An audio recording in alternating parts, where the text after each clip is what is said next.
Hello, everybody. Thank you for coming today. If you can't hear me, maybe you should move in a little closer. There'll be a few people coming up to speak.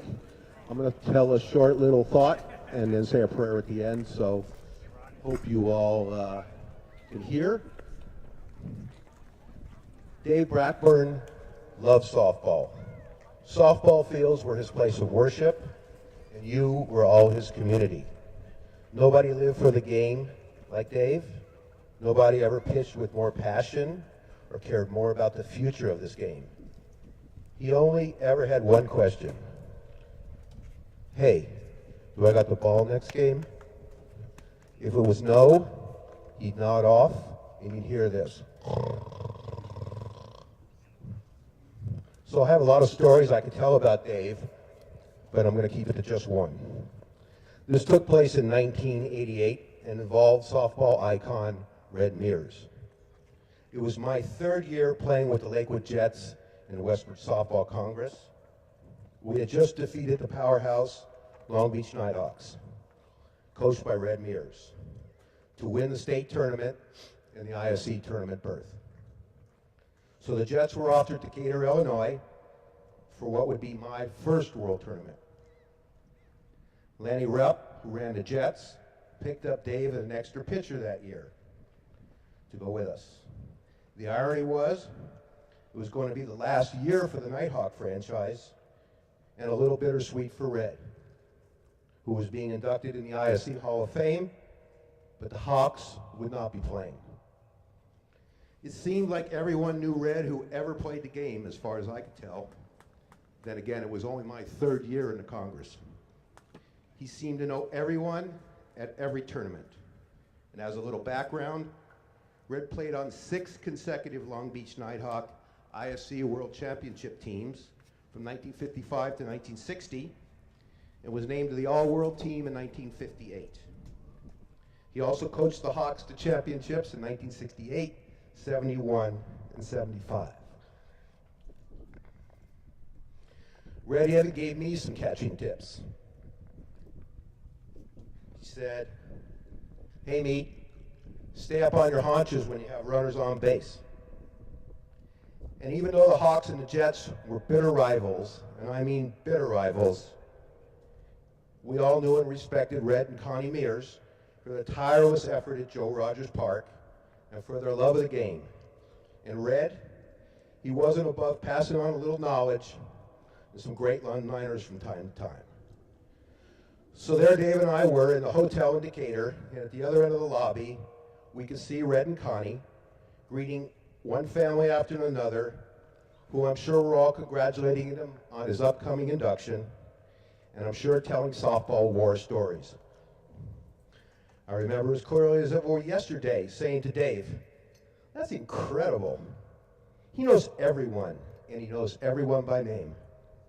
Dave looked over at me with that smile, that crazy smile, and said, come with me. We walked over just close enough to hear Red say to the next guy in line, hey, Meat, how's Mrs. Meat and all the little meats? We both smiled ear to ear, still one of the greatest lines ever. From then on, when Dave would call me and he asked me how my family was, he'd say that just like Red. Hey, Meat, how's Mrs. Meat and all the little meats? It always brought a smile to my face. From then on, we called each other Meat. It was our own little thing. I'm going to miss that. I'm going to call up Freddie Hanker, say a few words. After Freddie Hanker, Joe Vigil, then Jenny Rupp, and Mike Goldman. Freddie? Thank you, Kenny. First of all, it's good seeing a lot of guys I haven't seen in a while. I've been away from the game for a while, but I couldn't think of a better reason to come out today than to celebrate Dave Blackburn. I knew Dave, like most of you, as a competitor. I played against him for many years. I knew about him from all the stories. But it wasn't until he joined my Black Sox team for a few years where I really got to know the man, Dave Blackburn. How funny he is, his sense of humor, his competitiveness. And he was really a mentor to me. He helped me a lot running my team, and I really learned a lot from Dave, and he would always put a smile on my face. And you guys that run teams know how much stress is involved in getting guys there on time. But Dave always had something funny to say, and he would always make me laugh when I was stressed out and I didn't want to do this anymore. But he always had something to say that made me continue. So that I'm going to miss.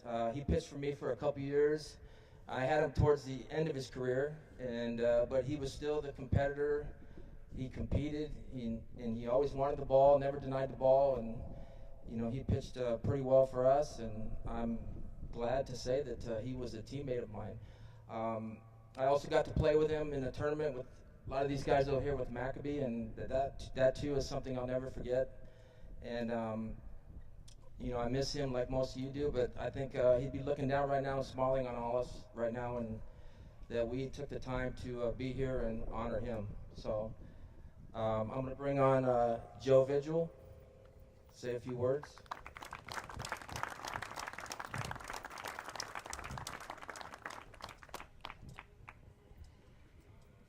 Wow, Dave Blackburn, breeder. In my house, my kids, they're in their 20s now, but when they were babies, he was known as Grizzly Bear. Say, Dad, there's a grizzly bear sleeping out in the living room. That loud snore.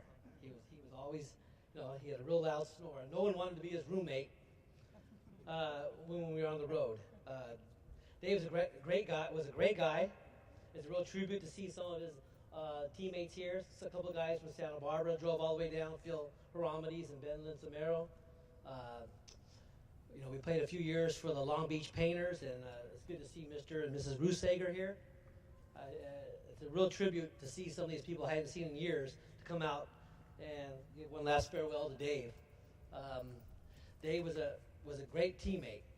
He was a real funny guy. One of my best teammates I ever had. I played, college ball, minor league ball, and I got to say that he was probably one of the funniest guys in the dugout I ever met. Real good guy. He would even, as Kenny Schwartz said, sometimes he'd just nod out. He'd be in the middle of a story, and all of a sudden he'd nod out. An hour or two later, he'd wake up and continue his story. One time we were driving to Palm Springs, Santa Barbara had a tournament out there, and I rode with Dave, and a couple of the guys asked me, they pulled me aside, aren't you afraid to ride with Dave? Aren't you afraid he's going to fall asleep? I said, no, you don't have to worry about him. He only falls asleep at the red lights. But one of my favorite stories about Dave was the year that Santa Barbara, we picked him up. It was in the late 80s or early 90s. I can't remember. That was all a fog for me back in those days. I think I was about 10.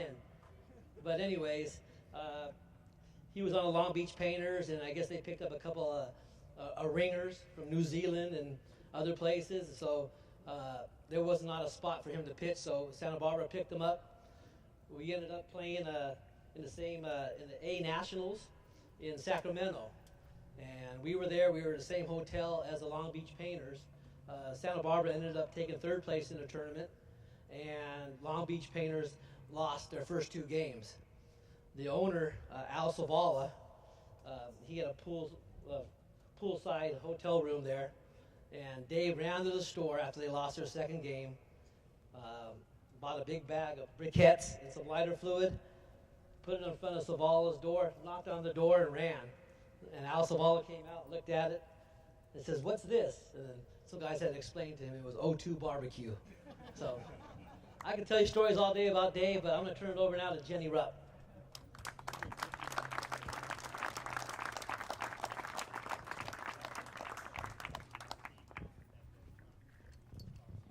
I'm just reading this on behalf of my father, Ronnie Rupp. Dave and I met on the softball field in Hammond, Indiana, June 1981. The next year, Dave moved out to the Strand in Manhattan Beach, where we became heavily involved in fast-pitch softball, where we reconnected and became fast friends. Dave and I both learned the game as kids, as both of our fathers played on the level of exposing us to what would be a passion that would dominate our adult lives. We roomed up on countless occasions at softball tourneys over the years and the country for 30 years. Dave's twisted sense of humor was keen and his wit was sharp. He was brilliant and had an encyclopedic knowledge of and respect of the history of fast pitch softball. He was truly one of the funniest people I've known. He was an ambassador of the game and a great pitcher and competitor in his own right. His accomplishments on the field for Maccabi USA will be a tough act to follow, and his Hall of Fame honors are well deserved. His accomplishments off the field as a pioneer in streaming fast pitch live over the internet will continue to bring the fast pitch community together on several continents around the world long after he's gone. I will miss his emails and his calls. I miss the time that we spent hanging out laughing, the walks down on Venice Boardwalk talking softball, watching the freaks go by. Dave loved the Venice Beach scene and passionately embraced the California weather and lifestyle. The 34 years we were friends was a blessing, and I love and miss him terribly. I will never be able to look at the softball field again without thinking of him. And now I'd like to introduce Mike Goldman to say a few words.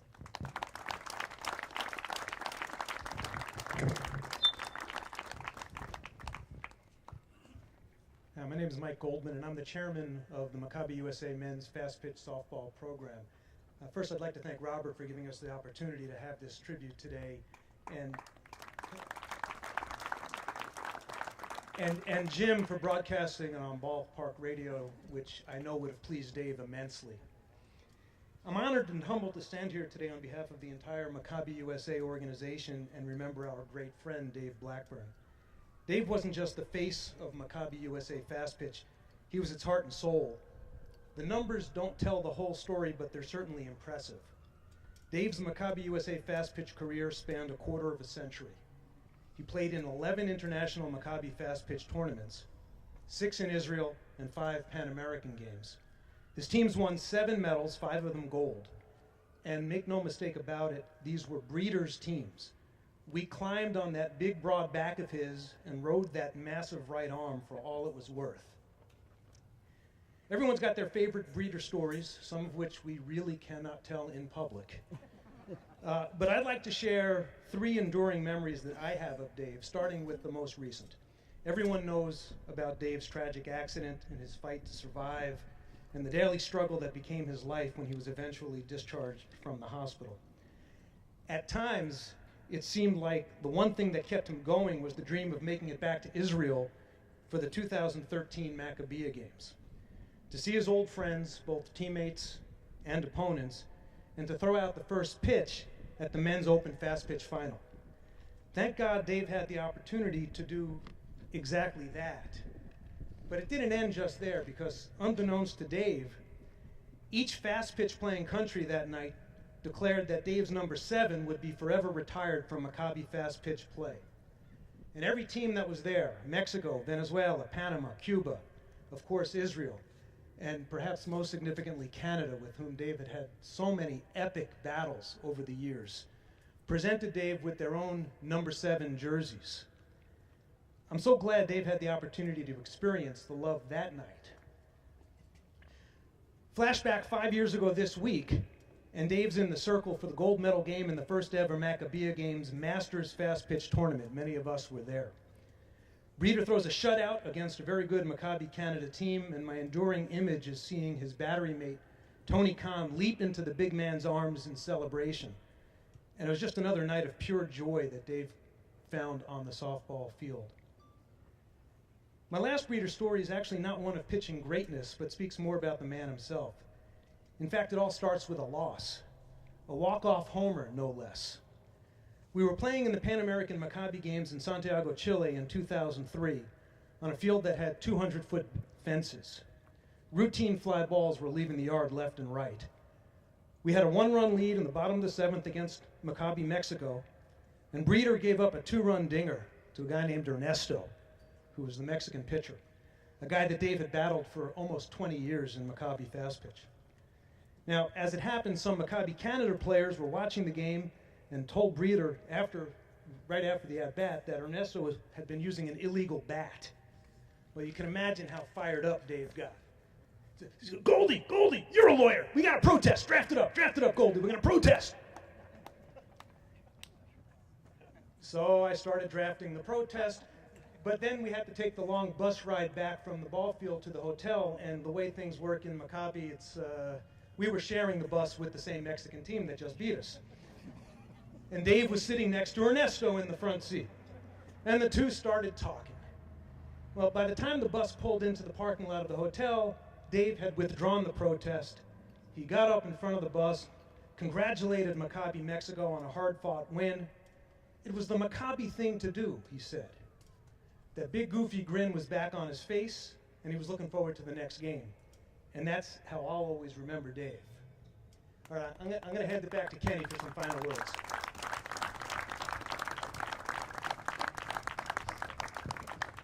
Thank you, Mike. A mighty ship. I stood watching as a mighty ship sailed out to sea.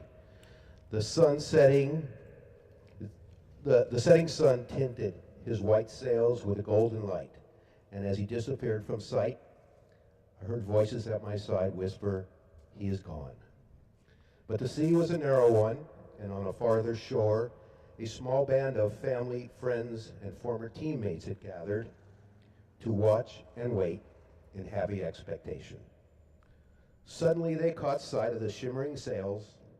At the very moment those voices whispered, "He is gone," a glad shout went up in joyous welcome. "Here he comes." Well, I guess you got the ball in the morning meet. I'm going to say a short prayer. It's called the Birchat HaHamah. It's the blessing of the sun, and it's recited upon seeing or experiencing any natural phenomenon that inspires a sense of awe. Dave Breeder Blackburn qualifies as a natural phenomenon, and those calves, they inspired a sense of awe. Baruch atah Adonai Eloheinu melech haolam, osei ma'aseh vreshit. Blessed art you, Lord our God, sovereign of the universe, who does the work of creation. Let us all say, amen. Lastly, I know if Dave were here and he had anything to say right now, he'd say, "All right, meat, that's enough. Let's play ball." Thanks again, everyone.